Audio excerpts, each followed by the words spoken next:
اما بعد فقد قال اللہ تبارک و تعالی کما ورد فی سورۃ الصف اعوذ باللہ من الشیطان الرجیم بسم اللہ الرحمن الرحیم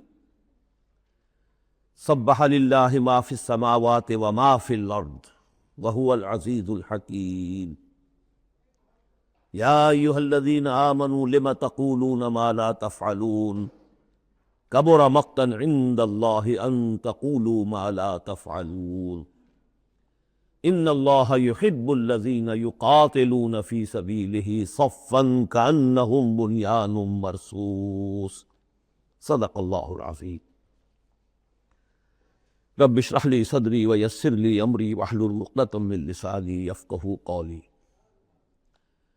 اللہم ربنا الہمنا رشدنا واعذنا من شرور انفسنا۔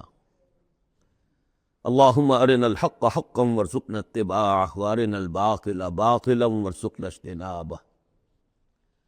اللہم وفقنا لما تحب وترضى۔ اللہم ربنا آنس وحشتنا فی قبورنا وارحمنا بالقرآن العظیم۔ اللہم اجعلہ لنا اماما ونورا وہدى ورحمہ۔ اللہم ذکرنا منہ ما نسینا وعلمنا منہ ما جہلنا وارزقنا تلاوتہ آناء اللیل وآناء النہار واجعلہ لنا حجتا یا رب العالمین آمین۔ اب ہم اللہ کا نام لے کر سورہ صف کا آغاز کر رہے ہیں۔ میں آپ کو بتا چکا ہوں کہ یہ 10 سورتیں ہیں مدنی، سورہ حدید سے سورہ تحریم تک، ان میں بالکل درمیان میں جو یہ جوڑا ہے سورہ صف اور سورہ جمعہ، اس کی امتیازی شان اسی سے نظر آ جاتی ہے کہ دونوں کا آغاز تسبیح سے ہوا ہے، ورنہ اب تک یہ تھا سورہ حدید کا آغاز سبح للہ ما فی السماوات والارض، پھر سورہ مجادلہ میں وہ بات نہیں، پھر سورہ حشر میں سبح للہ ما فی السماوات وما فی الارض، پھر سورہ ممتحنہ میں وہ بات نہیں۔ اب یہاں پھر جو آئی ہے وما فی الارض، تسبیح کرتی ہے اللہ کی ہر وہ شے جو آسمانوں میں ہے اور ہر وہ شے جو زمین میں ہے۔ وَهُوَ الْعَزِيزُ الْحَكِيمُ، اور وہ زبردست ہے، کمال حکمت والا۔ لیکن اس کے فوراً بعد سورہ جمعہ ہے، وہ ہے يُسَبِّحُ لِلَّهِ مَا فِي السَّمَاوَاتِ وَمَا فِي الْأَرْضِ۔ تو اس میں جوڑے ہونے کی نسبت بہت نمایاں ہو گئی، مشابہت بھی ہے، تسبیح دونوں کا آغاز ہو رہا ہے، پھر تکمیل ہو رہی ہے۔ میں نے بتایا تھا کہ نسبت زوجیت میں کسی مقصد کے لیے جنس جو ہے دو، وہ کسی اعلیٰ تر مقصد کے لیے ان کے اندر ریسیپروکل نسبت رکھی جاتی ہے۔ وہی یہاں ہے فعل ماضی، فعل مضارع، اور فعل مضارع عربی زبان میں حال اور مستقبل دونوں کو کور کرتا ہے۔ تو یہاں اس جوڑے میں آ کر ان دونوں کو جمع کر دیا گیا کہ یہ تسبیح جو ہے کائنات کے اندر، جو کائنات کی ہر شے کر رہی ہے، یہ ہمیشہ سے ہوتی آ رہی ہے، ہر دم ہو رہی ہے، ہمیشہ ہوتی رہے گی۔ یہ سورہ مبارکہ جیسا کہ میں نے کل آپ کو بتایا تھا، سورہ حدید کی جو آیت ہے، جس کو میں نے عرض کیا تھا، اگرچہ وہ لفظ اچھا نہیں ہے، عریاں اور ننگا، واقعتاً یہ ہے کہ پورا عریاں اور ننگا فلسفہ انقلاب سورہ حدید کی آیت نمبر 25 میں ہے۔ انقلاب کس لیے لایا جاتا ہے؟ فرانس کا ریولوشن کیوں آیا تھا؟ ظلم ہے، بادشاہ لوگ بیٹھے ہوئے ہیں، عیش کر رہے ہیں، لوگ کسان ہیں، مزدور ہیں، وہ کام کرتے ہیں، ٹیکس دیتے ہیں، یہ عیاشیاں کرتے ہیں بدماش لوگ۔ ظلم ہے، ختم ہونا چاہیے۔ لوگوں نے جانے دی، ہزاروں نے جانے دی۔ پھر شکل کیا بن گئی کہ وہ تو ایک بظاہر ڈیموکریسی، عوام کی حکومت، حقیقت میں سرمایہ داروں کی آمریت قائم ہو گئی۔ ظلم ہے۔ مزدور کارخانے کے اندر کام کر رہا ہے، اس کے بچہ جو ہے بھوکا مر رہا ہے، یا وہ اگر بیمار ہو گیا تو اس کی دوا نہیں ہے، اور اس کی محنت اور مزدوری سے جو عیش کر رہے ہیں، لال پری جو ہے ان کے شام کو جو ہوتی ہے، ان کے جام میں وہ کیا کیا ہوتی ہے، علامہ اقبال نے کس قدر تلخ حقیقت کہی ہے۔ یہ کیا ہے؟ مزدور۔ خواجہ از خون رگے مزدور سازد لعل ناب، یہ سرمایہ دار جو ہے، یہ مزدوروں کے رگوں کی خون جو ہے سرخ، اس سے کشید کر کے اپنی وہ لال پری جو ہے شام کو پیتے ہیں بیٹھ کر۔ انقلاب ہے، انقلاب ہے، انقلاب۔ نتیجہ یہ ہوا کہ بولشوک ریولوشن آیا، پھر مصیبت، اب ایک پارٹی ڈکٹیٹرشپ قائم ہو گئی۔ آسمان سے گرے، کھجور میں اٹکے، کھجور سے گرے، کسی کھائی میں جا گرے۔ یہ سارا چکر کیوں ہو رہا ہے؟ ان سرچ آف جسٹس، یہ ساری جد و جہد انسان کیوں کر رہا ہے؟ تو اب ایک تو ہے کہ ایک سیکولر انداز میں جسٹس فیئر پلے اس کی بات ہوتی ہے۔ دین میں آپ دیکھیے کہ قرآن نے جس طرح میں نے کل آپ کو بتایا، اللہ قائم بالقسط ہے۔ مسلمانوں کا بحیثیت رول یہ ہے، یا ایھا الذین آمنوا کونوا قوامین بالقسط، یا ایھا الذین آمنوا کونوا قوامین للہ شہداء بالقسط۔ محمد کو کیوں بھیجا؟ کہہ دیجئے کہ مجھے بھیجا گیا کہ میں عدل قائم کروں۔ اور اب جو آیت آ گئی، ہم نے تمام رسول اسی لیے بھیجے، کتابیں اسی لیے بھیجیں، میزان اسی لیے نازل کی۔ لقد ارسلنا رسلنا بالبینات وانزلنا معهم الکتاب والمیزان لیقوم الناس بالقسط۔ لوگوں نے کیا کیا؟ نبی آ گئے، انہیں پوجنا شروع کر دیا۔ باقی ظلم کا ظلم جھوکا تو چل رہا ہے، انہیں پوج لو، خدا کا بیٹا بنا دو، کچھ اور بنا دو، اور یہ اللہ ہیں، ان کو جو بھی چاہو بنا دو۔ لیکن نظام ظالمانہ قائم رہا دنیا میں۔ یہ محمد عربی کا کمال ہے، انہوں نے آ کر نظام کو بدلا ہے۔ در حقیقت یہ جو تکمیل ہوئی ہے اس پروسیس کی، اس لیے آپ رسول کامل ہیں، آخری رسول اور کامل رسول، جنہوں نے آ کر نظام عدل و قسط کو بالفعل برپا کیا۔ چنانچہ وہ جو ایک عام قانون آیا، پھر اس میں اتنی ننگی بات، لوہا استعمال ہو سکتا ہے، طاقت استعمال ہوگی ظلم کے خاتمے کے لیے، اور ان تمام جتنی بھی ناانصافیاں ہیں ان کو ختم کر دے۔ اگرچہ یہ لوہا کسی طریقے سے استعمال ہوگا، یہ لوہا خودکشی کے کام بھی آ سکتا ہے، خودکشی نہیں کرنی ہے، اس کے کچھ شرائط ہیں، اس کے ضوابط ہیں۔ پہلے کوئی طاقت فراہم کرو، پہلے کوئی نظریہ عام کرو، جو لوگ نظریہ قبول کر لیں انہیں جمع کرو، انہیں منظم کرو، انہیں ٹرین کرو، انہیں قوت بناؤ، پھر باطل سے ٹکراؤ۔ اگر ایسے کھڑے ہو جاؤ گے تو خودکشی ہو جائے گی، نعرہ مارا خودکشی ہوگی۔ بہرحال وہ جو ننگا انقلابی نظریہ ہے، وہ حضور کی شخصیت کے ضمن میں اس آیت میں آ کر اب وہ واحد کے سیرے میں آ گیا، هو الذی ارسل رسولہ بالہدی ودین الحق لیظہرہ علی الدین کلہ۔ سورہ توبہ میں بھی آ چکی، سورہ فتح میں آ چکی، اب اس سورہ مبارکہ کا مرکزی مضمون وہی ہے۔ لیکن اس کے یوں سمجھ لیجئے کہ یہ اس کے 4 حصے کر لیجئے، 4 آیتیں، پھر 4 آیتیں، پھر 4 آیتیں۔ پہلی 4 آیتیں تمہیدی بھی ہیں، اور ایک اعتبار سے اس میں اصل میسج آ گیا ہے۔ دوسری 4 آیتوں میں سابقہ امت مسلمہ یعنی یہود کا طرز عمل ہے۔ تیسری آیت میں بعثت محمدی کا مقصد اور اس کے لیے مسلمانوں کو دعوت جہاد۔ 12 آیتیں یہ ہو جائیں گی۔ 2 آیتیں پھر بڑی خاص قسم کی ہیں کہ جو لوگ اس صورت کے پیغام کو قبول کریں اور اختیار کر لیں، ان کے کیا کیا مدارج ہیں، دنیا میں کیا ہے، آخرت میں کیا ہے۔ بسم اللہ الرحمن الرحیم، سبح للہ ما فی السماوات وما فی الارض وہو العزیز الحکیم۔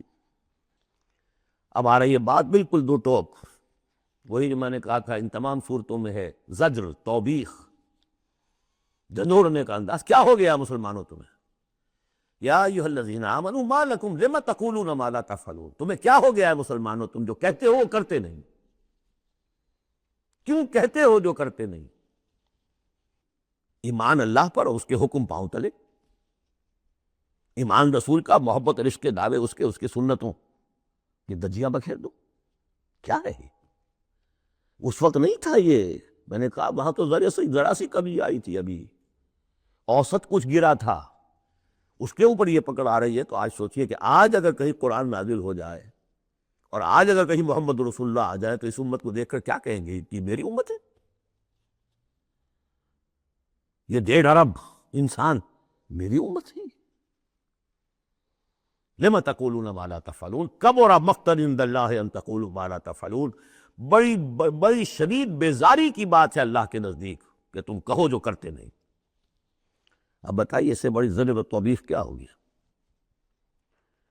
اچھا معلوم ہوتا ہے کہ شاید کچھ لوگوں نے محبت رسول کے دعوے کیے ہوں گے۔ جاننا چاہتے ہو اللہ کو کون محبوب ہیں؟ ان اللہ یحب الذین یقاتلون فی سبیلہ صفا کانہم بنیان مرصوص۔ اللہ کو تو محبوب ہیں اپنے وہ بندے جو صفیں باندھ کر، اور صفیں بھی ایسی بنیان مرصوص۔ آج کل کا تصور کیجئے، ری انفورسڈ کانکریٹ والز جو بڑے بڑے ڈیمز کی بنائی جاتی، اس زمانے میں بھی تھا، چنائی کر کے پھر تانبا اس کے اندر جو ہے وہ پگھلا کر، جو ہم دیکھ آئے ہیں ذوالقرنین کے معاملے میں، آتونی افرق علیہ قطرہ، اب وہ جو ہے وہ فورٹیفائڈ ایسی صفیں.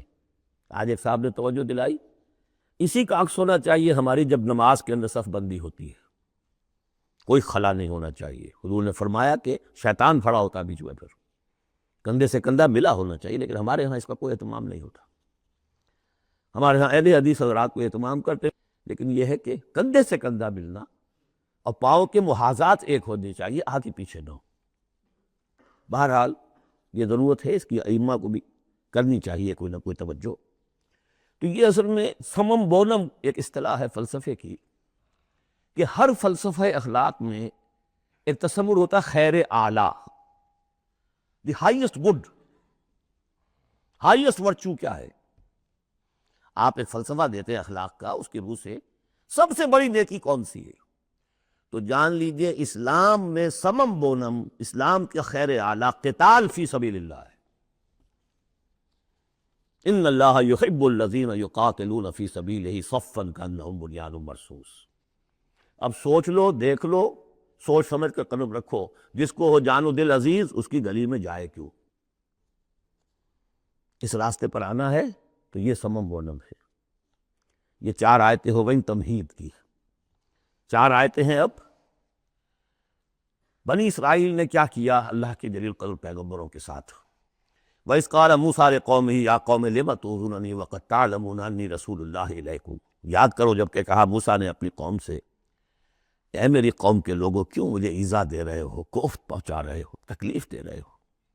وَقَدْ تَعْلَمُونَ أَنِّي رَسُولُ اللَّهِ إِلَيْكُمْ، جبکہ تم جانتے ہو میں اللہ کا رسول ہوں. میرے نزدیک یہاں رسول بمانی نبی کے ہے. حضرت موسیٰ بنی اسرائیل کے لیے نبی تھے، رسول نہیں. رسول تھے الی فرعون. جہاں کہیں ذکر آیا بحیثیت رسول، الی فرعون و ملئہ، الی فرعون و ملئہ، الی فرعون و ملئہ. کیونکہ رسول کے بعد قاعدہ یہ ہوتا ہے کہ پھر رسول کی بات نہ مانے تو قوم ہلاک کی جاتی. حضرت موسیٰ کی بات نہیں مانی، 4 کے سوا ہلاک نہیں کی گئے. تو حضرت موسیٰ کی حیثیت بنی اسرائیل کے لیے نبی کی ہے، لیکن آل فرعون کے لیے وہ رسول تھے. مانو مجھے اور میرے ساتھ واپس کرو ایک دو بنی اسرائیل کو. وقت تعلمون انی رسول اللہ علیکم، جانتے ہو میں اللہ کا نبی ہوں. فلما زاغوا، جب وہ کج ہو گئے، ٹیڑھے ہو گئے، ازاغ اللہ قلوبہم، اللہ نے بھی ان کے دلوں کو ٹیڑھا کر دیا. یہ بہت اہم آیت ہے جو قرآن مجید میں جتنی مرتبہ آیا اللہ نے انہیں گمراہ کر دیا، اللہ نے مہر لگا دی. تو کبھی اللہ ابتداءً مہر نہیں لگاتا، پہلے انسان ٹیڑھا خود ہوتا ہے، لیکن جب اس کے ٹیڑھ پن ایک حد تک چلا جاتا ہے، he reaches the point of no return, then Allah puts a seal on his heart. اس کے بعد نہیں آ سکتا. تو جب وہ ٹیڑھے ہو گئے اللہ نے ان کے دلوں کو بھی ٹیڑھا کر دیا. واللہ لا یہدی القوم الفاسقین، اللہ فاسقوں کو زبردستی ہدایت نہیں دیتا. اب اس میں ہم پڑھ چکے ہیں سورہ مائدہ میں، اصل میں وہ ایذا ہے. اللہ کے رسول کو اصل ایذا ذاتی نہیں ہوا کرتی، ہوتی ہے وہ بھی، انسان محسوس کرتا ہے. اور میں بتا چکا ہوں آپ کو سورہ احزاب میں کہ حضور حضرت موسیٰ کے ساتھ بھی اس طرح کا معاملہ کیا، لیکن حضور کے ساتھ بھی کیا. لیکن اصل ایذا جو یہاں ہو رہی ہے قتال کے لفظ کے ذکر کے ساتھ جو آ رہی ہے وہ یہ ہے. وَإِذْ قَالَ عِيسَىٰ ابْنُ مَرْيَمَ، دوسرا دور. اب یہ ہے رسول، اصل میں بنی اسرائیل کے لیے رسول بن کر آئے وہ حضرت عیسیٰ. رسولاً الی بنی اسرائیل، سورہ آل عمران کی وہ الفاظ بہت اہم ہیں. وَإِذْ قَالَ عِيسَىٰ ابْنُ مَرْيَمَ يَا بَنِي إِسْرَائِيلَ إِنِّي رَسُولُ اللَّهِ إِلَيْكُمْ. اور جب یاد کرو جب کہ کہا عیسیٰ ابن مریم نے، اے بنی اسرائیل میں اللہ کا رسول ہوں تمہاری طرف. مصدقا لما بین یدی من التوراۃ، اور میں تصدیق کرتے ہوئے آیا ہوں اس کی جو میرے سامنے ہے تورات میں سے. ومبشرا برسول، اور بشارت دیتے آیا ہوں ایک رسول کی، یاتی من بعدی، جو میرے بعد آئیں گے، اسمہ احمد، جن کا نامی احمد ہے صلی اللہ علیہ وسلم، احمد مجتبیٰ. فلما جاءہم بالبینات، یہ وہی حضرت عیسیٰ کے بارے میں جب وہ آئے کھلی نشانیاں لے کر، معجزے لے کر، عظیم ترین معجزے لے کر. قالوا ھذا سحر مبین، انہوں نے کہہ دیا یہ تو سحر مبین ہے. ومن اظلم ممن افترا، اب یہ تیسرا دور ہے. اب محمد رسول اللہ آ گئے صلی اللہ علیہ وسلم، اور وہ ہم پڑھا ہے سورہ بنی اسرائیل میں، عسیٰ ربکم ان یرحمکم وان عدتم عدنا. اے بنی اسرائیل تم ہمارے لاڈلے تھے، اس میں کوئی شک نہیں، ہم نے تمہیں چنا تھا. اخترناہم علی علم، لیکن تم نے اپنی بد عملی کی وجہ سے اپنے آپ کو راندہ درگاہ بنا دیا، لیکن ہماری محبت اب بھی موجود ہے۔ عسیٰ ربکم ان یرحمکم، تمہارا رب اب بھی تمہیں رحم کرنے کے لیے تم پر تیار ہے۔ وَإِنْ عُدْتُمْ عُدْنَا، لیکن تمہارا طرز عمل وہی رہا جو پہلے تھا، تو ہم بھی وہی کچھ کریں گے جو ہم نے پہلے کیا، اسی طرح پٹوائیں گے تمہیں۔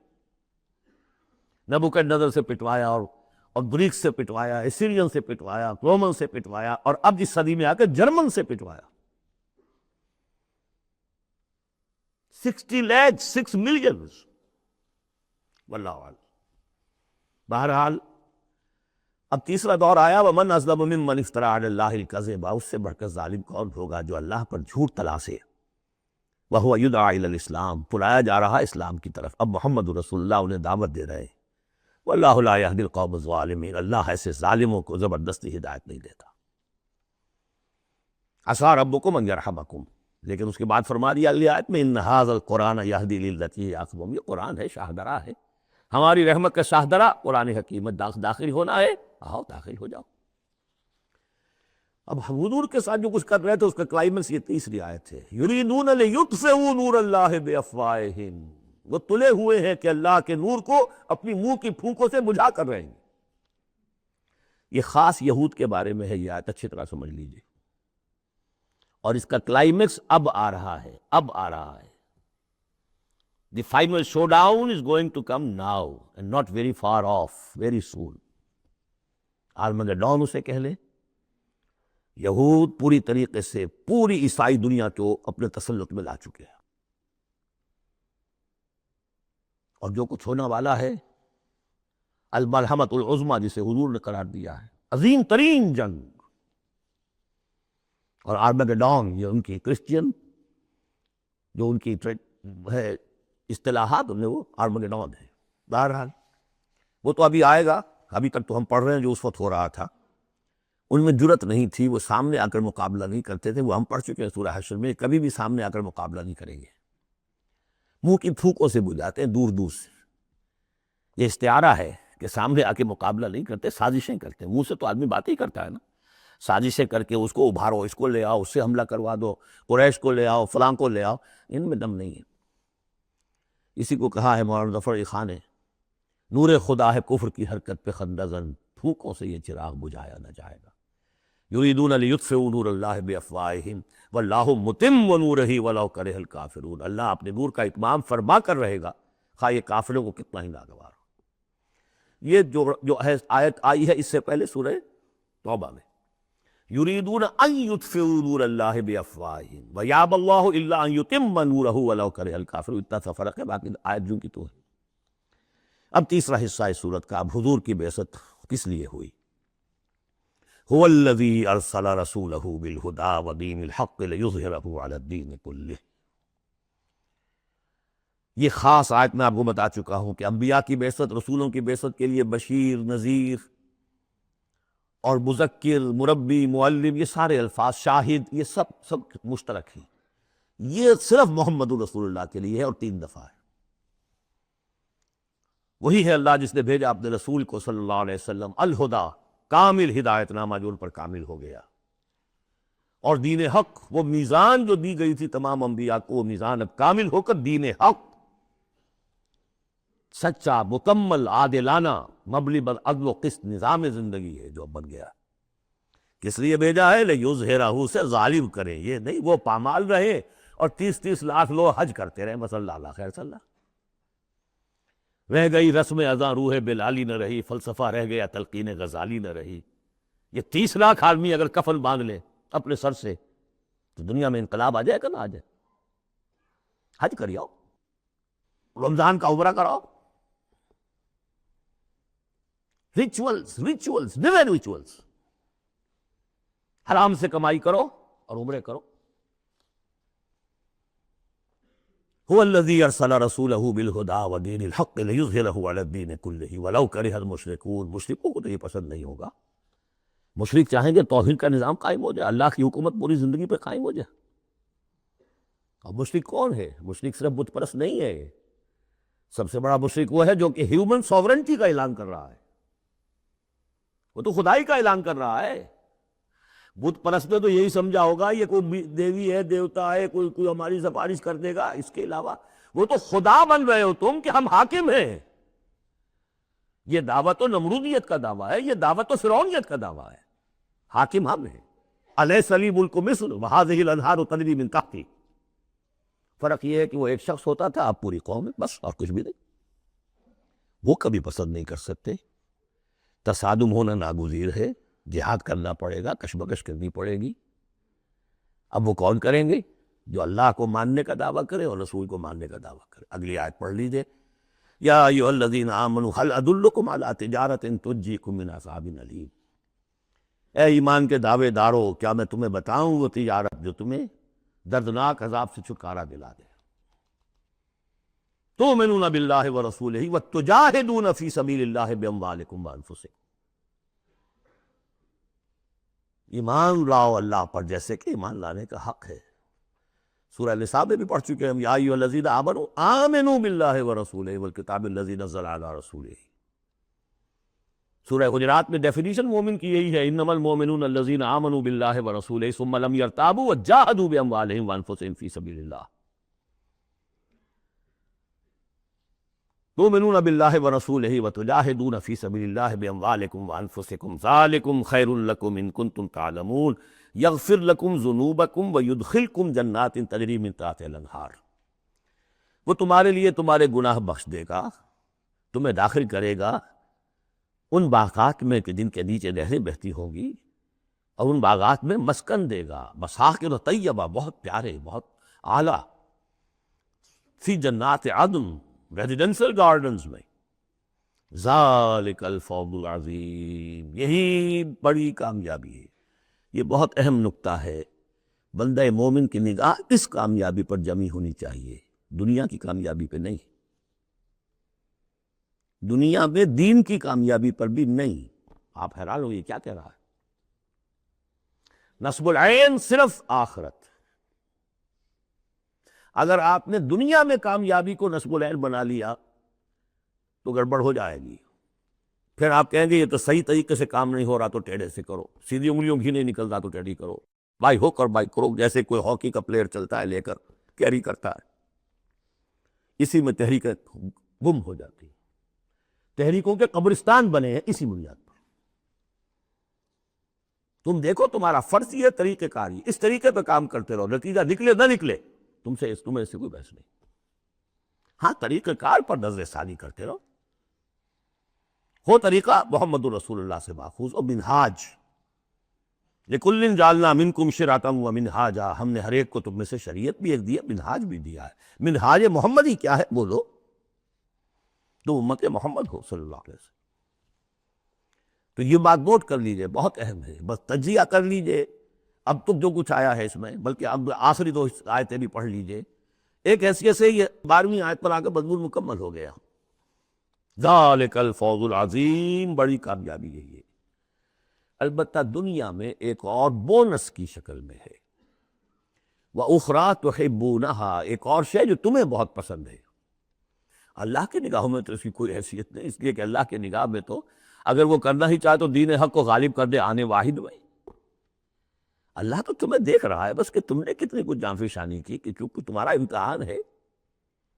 لیکن تمہاری نگاہوں میں بہرحال انسان ہو تو بربنائے طبع بشری انسان چاہتا ہے کہ جو کچھ ہم کریں اس کا نتیجہ بھی اگر نظر آ جائے تو کیا کہنے۔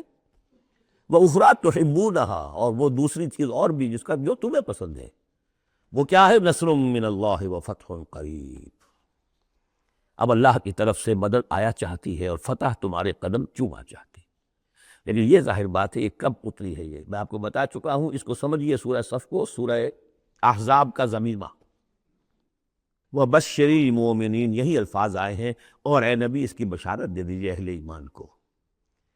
قول میں حضور کا آپ کو سنا چکا ہوں، آپ نے فرما دیا تھا غزوہ احزاب کے بعد، لن تغزوکم قریش بعد عامکم ھذا، اے مسلمانوں اب اس سال کے بعد قریش تم پر چڑھ کر نہیں آ سکتے، ایگزاسٹ ہو چکے ہیں۔ وَلَٰكِنَّکُمْ تَغْزُونَہُمْ، اب تمہاری طرف سے انیشیٹو ہوگا، اور وہ انیشیٹو تھا کہ جو عمرے کے سفر کی نیت سے آپ نے کیا، صلح حدیبیہ ہو گئی، اور اِنَّا فَتَحْنَا لَكَ فَتْحًا مُبِینًا کی آیت میں تو ہے۔ اور دوسری چیز آخرت میں یا ایک روحانی جو مقام تمہیں اس سے حاصل ہوگا، تم اللہ کے مددگار کا قرار پاؤ گے، اس سے اونچا کوئی مقام ہو سکتا؟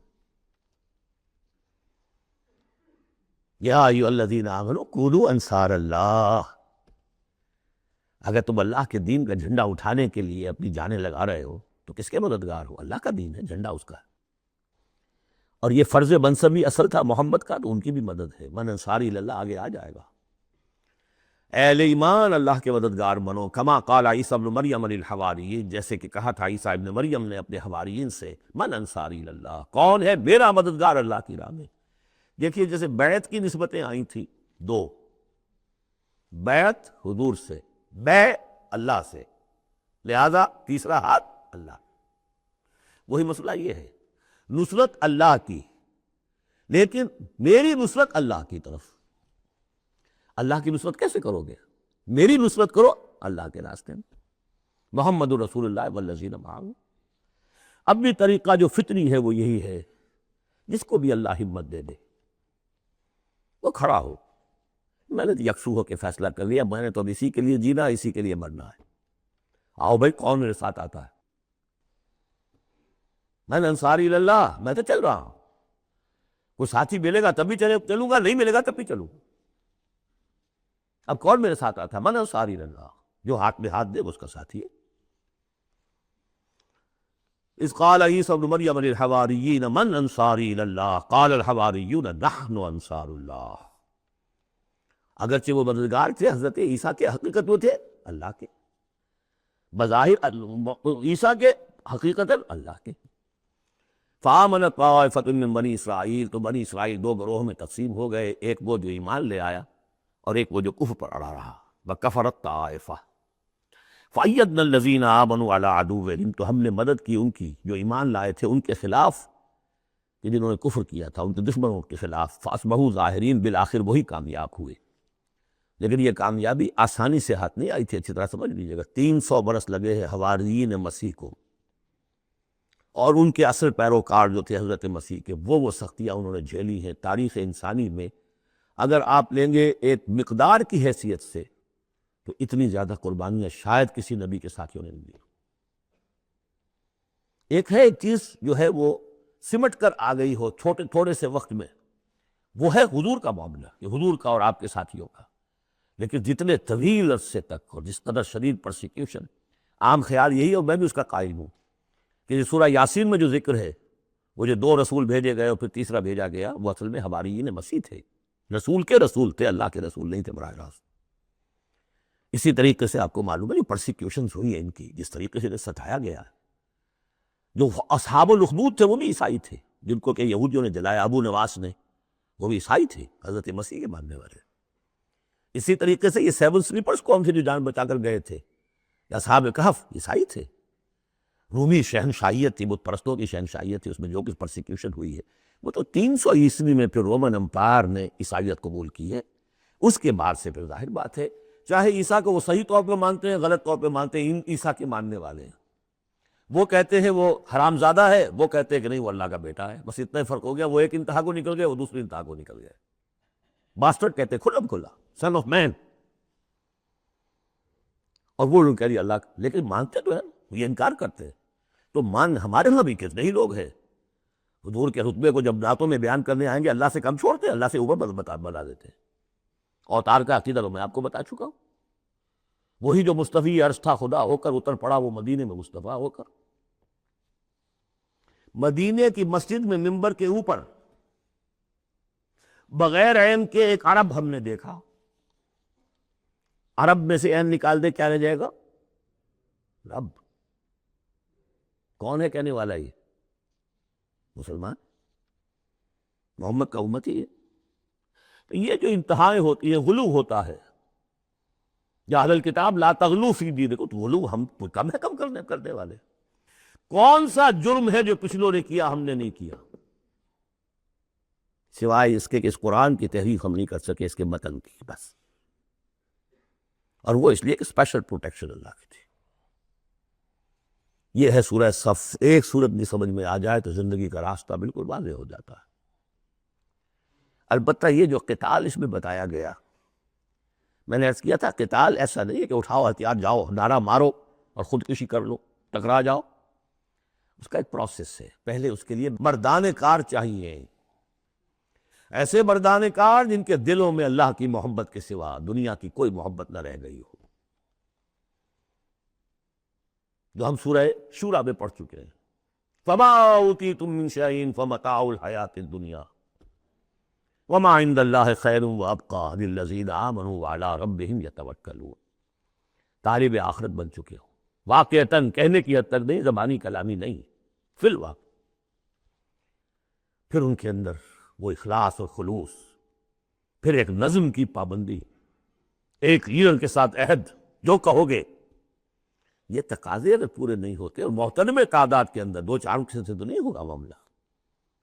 4 کا ہوتا معاملہ تو حضرت موسیٰ کے ساتھ بھی تھے، 3-4 تو اور 150 تو اور بھی شاید نکل ہی آتے، کوئی ذرا اور محنت کرتے، لیکن نہیں، معتدل تعداد، ریکوزٹ نمبر.